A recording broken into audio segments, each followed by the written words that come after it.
Have you ever wondered what it would be like to get a do-over? Not just in life, but in a game where you know every secret, every shortcut, every mistake to avoid.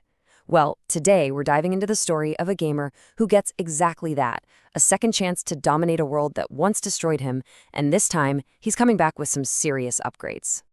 So just imagine this for a second. You've clawed your way to the top of the game. You're a legend, only to be stabbed in the back by the two people you trusted most in the world, your girlfriend and your best friend.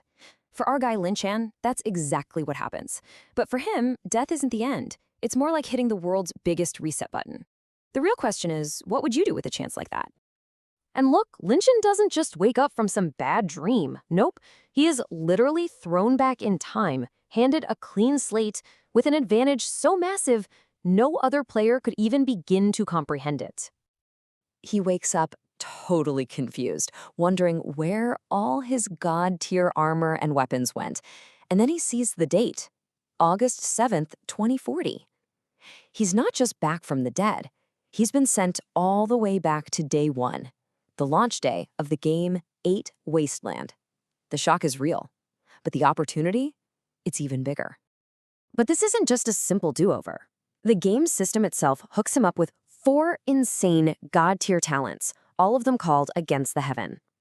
These give him some wild powers, but the real kicker, the absolute game changer, is that last one, Max Luck. His luck stat is cranked all the way to the maximum. In a game that's all about random drops and probability, that's not just an advantage, it's basically a cheat code built right into his character. So let me ask you, you've got knowledge of everything that's going to happen, and you have impossibly good luck. What's the very first thing you do? Yeah, you start breaking the game.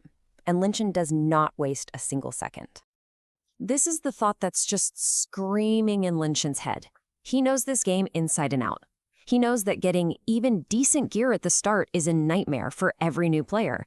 But he's thinking, maybe those old rules don't really apply when you can literally bend luck to your will. So he goes and puts it to the test right away, finds a basic low-level monster, a green python. Now, normally, you'd kill one of these and be lucky to get, a single crafting material. But Lin Chan, he gets 3 pieces of equipment from 1 kill, a bow, a sword, and a storage bag. Any other player would be screaming that the server was bugged. For Lin Chan, this is just how things work now. With all this rare gear, Lin Chan strolls into the market and sets up this brilliant play. He spots a rich rival from his past life, this guy Wang Jing, and another mysterious wealthy girl. He knows they can't stand each other, so he just subtly plays them, pushing their buttons, stoking their egos, until Wang Jing, trying to look like a big shot, ends up paying an absolutely insane 500,000 yuan for what is, let's be honest, a starter-level bow.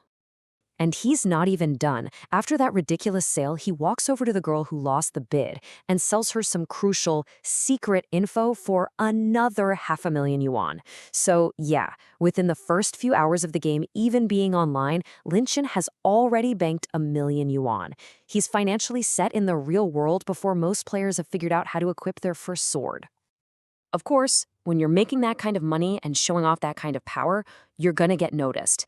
And that attention comes in 2 flavors, good and bad.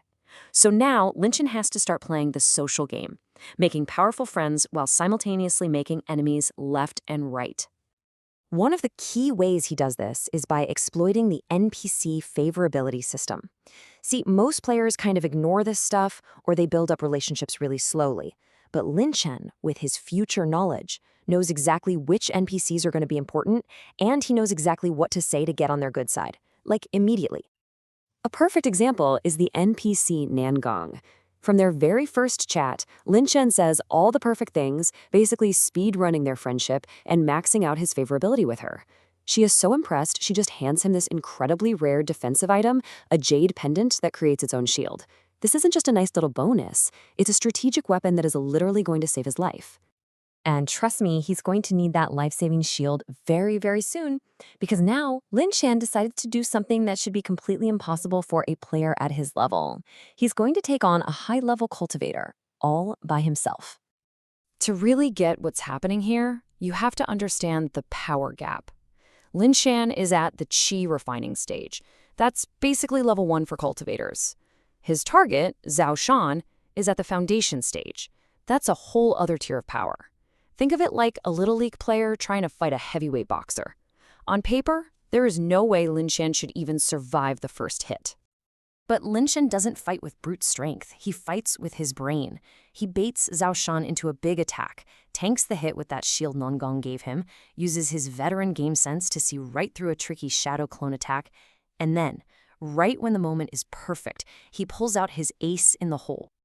Just as Zhao Shan thinks he's got him beat, Lin Shan pops a super rare pill that instantly restores 3,000 HP, bringing him right back to full health. The mental damage of that move is huge.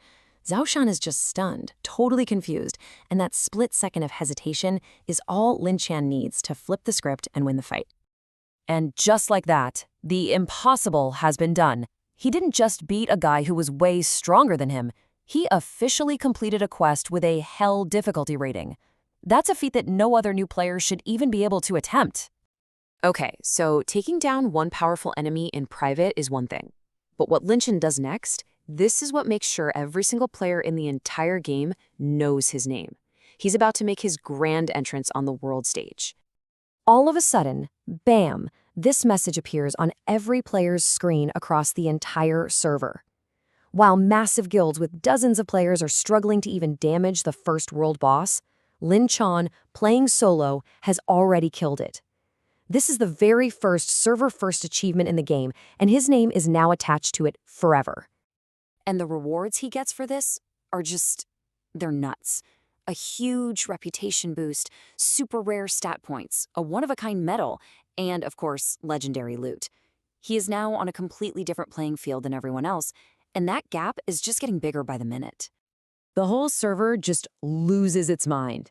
Who is Lin Shan? What guild is he in? Is this guy a hacker? You can just imagine the forums and the global chats just exploding.